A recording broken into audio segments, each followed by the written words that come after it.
Hey everybody, welcome to the October 2025 Akashic Forecast, the report from the field.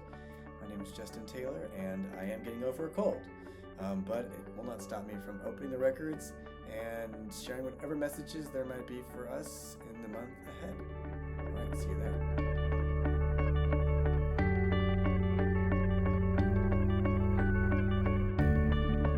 All right, everybody, we are now in the records for October 2025. I have them open. Before I dive in, I will simply say, what are the Akashic records for anybody who is totally new? We are accessing consciousness, the memory in consciousness, capital C, universal consciousness that we all are, there is no other. The memory in it of all things that may have happened or could happen. So I open this up for us every month to see what kind of messages there might be to help us, guide us spiritually, emotionally, psychologically in the month ahead, even energetically, which is, I think, a big part of what I'm feeling for October. There is, of course, as we already feel, as we all already feel, a lot of overwhelm. There's a lot of overwhelm from the news, and it is increasing. And they want to give us a few things to help us stay grounded. So the first is to be very judicious about scrolling on the phone and the news. We can get very reactive to what the headlines are. And they want to offer that the headlines out of the United States, especially, but other countries as well, are tracking the behaviors of a few very powerful, temporarily powerful individuals that are doing things to shock, to create a spectacle. These are theatrics to create fear, intimidation, and so anger, even hatred. These are stunts. They do not fundamentally alter the organization of society. They flirt with the fear of that. So, just one beautiful, easy way to respond to these headlines whenever you learn a new detail is to look for what has not changed. Look for what is still. This is something we do in meditation. We look for what is still. We look for what is not changing. I personally learned recently that, for example, the anti-DEI executive orders out of the White House don't really affect a whole lot. They affect national or federal institutions in the government, but the states decide what is or is not allowed at the workplace or at state institutions like state universities. So there's much that we can look for like this that is staying, that is still, and watching how easily these events, this shocking spectacles create anxiety in the mind, how it will trigger the mind to project a future and freak out the body-mind system, get it reactive. This is a kind of control. This is a kind of classic abuse. And the easiest antidote is to look for what hasn't changed. And you can do that quite physically by connecting with the earth. The earth is very present and very much aware of our need to connect. So this is a time to really, really, really use your grounding techniques. I teach something called earth breath. I've released recordings of it. Very simply, you exhale into the earth and then breathe in from the earth and draw the earth energy up your central channel and back down.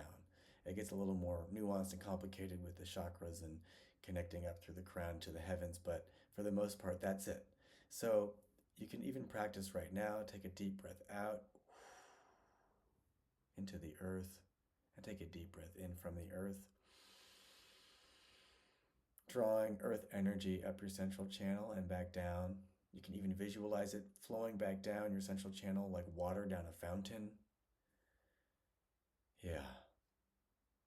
Yeah. There. Very good. Mm-hmm.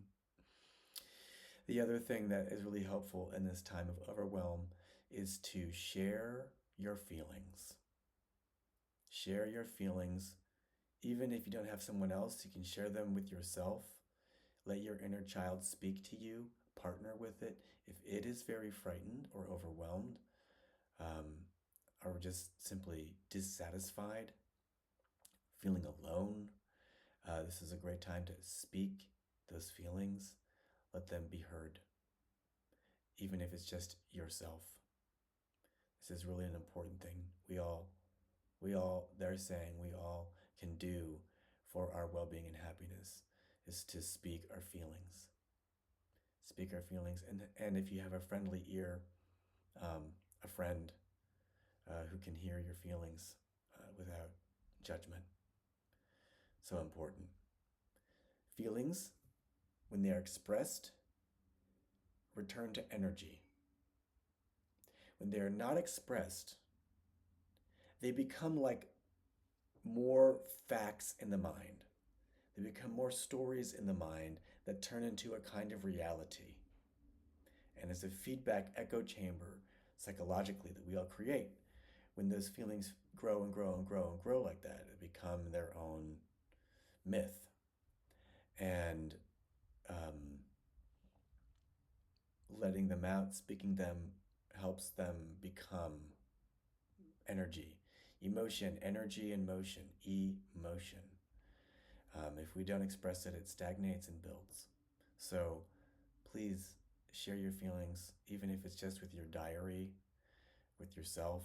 If you open the records for yourself, it's an amazing space. Something I do very often. It's an amazing space in which to share your inner child, the feelings in there, or whatever. Very loving, supportive container. So speak what's in your heart. Connect to the earth. And we will get through this time. We will. They really want to assure us of that we as souls want to be here for this. For those who are willing to experiment, for those who are feeling a little extra audacious, they have one other challenge, which is to find the part of you, the place in your soul where you have gratitude for what is happening. You have gratitude. That is the most powerful vibration of all.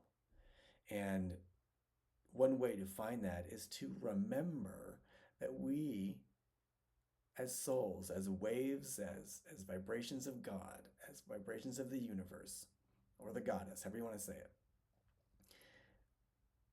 we want to experience this time.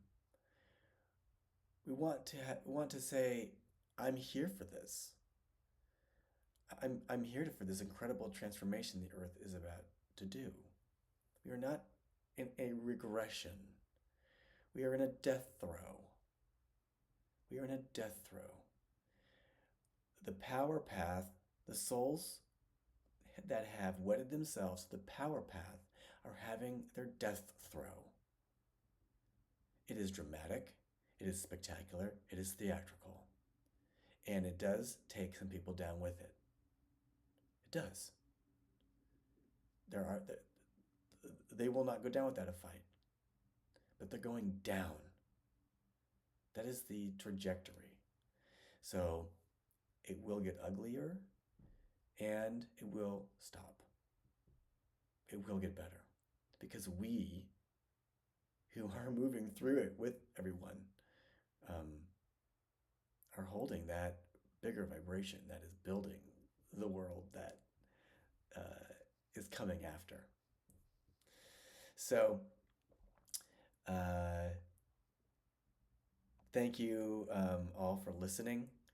And I deeply encourage you to be curious about that gratitude. Even if it's not even gratitude for what's external to you, it could be gratitude for what's internal to you. I'm so grateful for all these feelings. Again, we as souls want to be here to experience.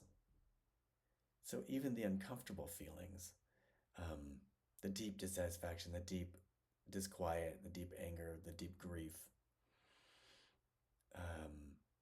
those are feelings that we can savor. If you put aside the story and what they mean, those feelings, and whether it's good or bad, but you can just feel the aliveness that they signal, the energy in motion that they are. You can have gratitude for all those feelings, including all the scary thoughts in the mind. You can have great gratitude for those. Nothing to change about them. Of course, we can breathe with the earth and things will change.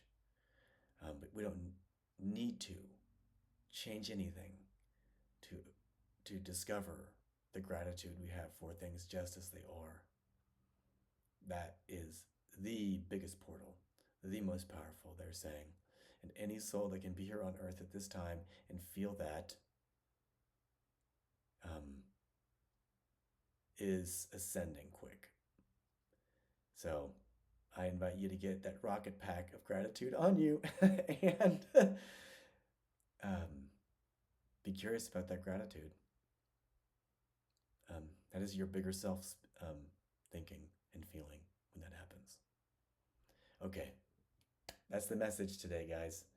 Have a wonderful October. Thank you for your patience. Mother Nature had a cold for me, so slowed me down a little bit.